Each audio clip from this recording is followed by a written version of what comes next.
This presentation is going to walk you through completing the Elements and Principles of Art 2D Activity Google slide presentation. When you go to the Google Classroom, you'll notice that I've put this on here. This video is going to be on here as well. You just can't see it right now because I'm recording it. But anyway, what we're going to do is we're going to start here with the Elements and Principles of Art 2D Activity, Elements PR Principles. I click on that and it opens up. Okay. Now, this is basically the activity that we're going to be doing. If you read along with the directions and see what I do, you'll understand what to do. Okay? So, first of all, use the vocabulary sheet taped inside your sketchbook for the definitions of the terms. This is the vocabulary sheet I'm talking about. You have this taped into your sketchbook. Okay? So that's going to have all the terms and everything that you need. Continue to read, and you'll see what's going to be going on.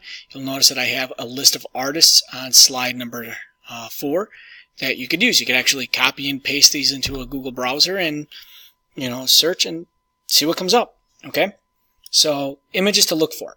Make sure that you're looking for two-dimensional artworks, such as drawings and paintings. They stand out because of the use of one element or principle. I want to make sure that you remember that drawings and paintings are created by artists, so odds are they will have used multiple elements and principles in their work. You can't use, so if I go to slide 2, you have to use one image, one example per element and principle. You may not use one image for multiple elements and principles. And if I gave you an image in this presentation, you can't use it. Pretty easy.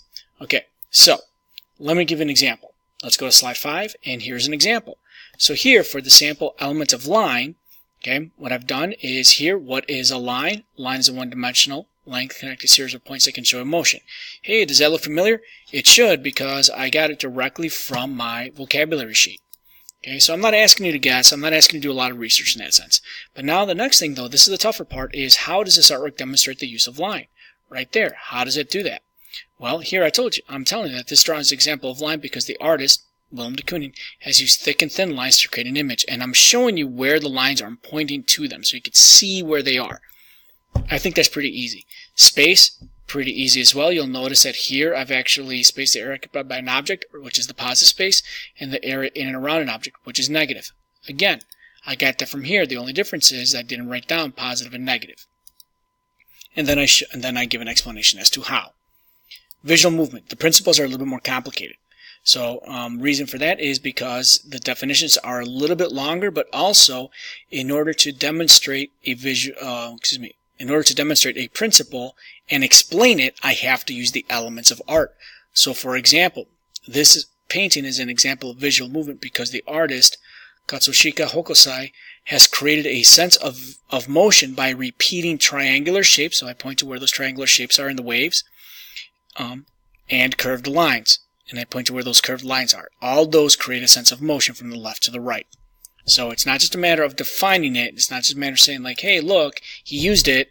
No, it's a matter of using the elements of art to tell me how he created it. Okay, shape being the element, lines being an element. Does that make sense? I think it's pretty easy that way. So here I give you the list of the elements. Once again, they're on your vocab sheet. Okay. And then I do this. So I basically gave you an entire presentation. Here, all you have to do is basically, copy and paste. Is really what it's boiling down to. But now here, I want to make sure that you show me where you're getting the image from. So, for example, I'm going to come back up here and I'm going to check out an artist. Okay, I like Banksy, and I'm sure maybe some of you do as well. So I'm going to go and do a quick search for Banksy. Okay. All right, I'm going to look at images. Now I'm going to, hey, wow, these are pretty cool images, right? So I kind of like this image here. I do like this image a lot. So what could this be an example of? That's a really good question. I could look at the elements. So what am I seeing? There's color here. Yes. I'm seeing shapes here. Correct. Okay. One could argue that there's line, but those are the biggest things that stand out for me. So I could use this as an example for shape and or color, for shape or color. I can't use it for both. So you notice what I did is I right-clicked, copied the image. Okay. Now, so I'm gonna go. I could go over here to shape, and I could paste it in.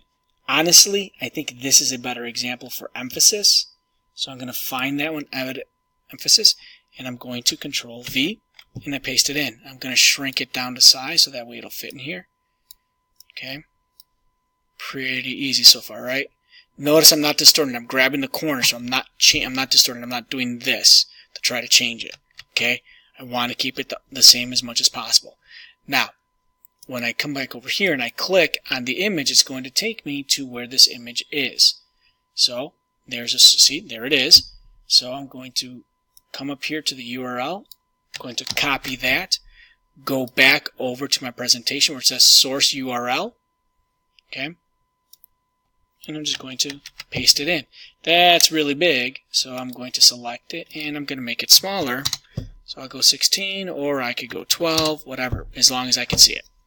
Does that make sense? Now I'm going to, what is emphasis focal point? Again, I get that from here. How does this artwork demonstrate the use of emphasis focal point? Which elements are being used to create emphasis focal point? Well, in this artwork, Banksy is using color to draw attention to the flowers in the hand of the figure. This is the focal point of the artwork. Does that make sense? I think that's pretty easy. So you get the idea. You know what I'm asking you to do. So do it. That's what you're doing today. So if you have any questions, shoot me an email or we can talk when I get back on Monday.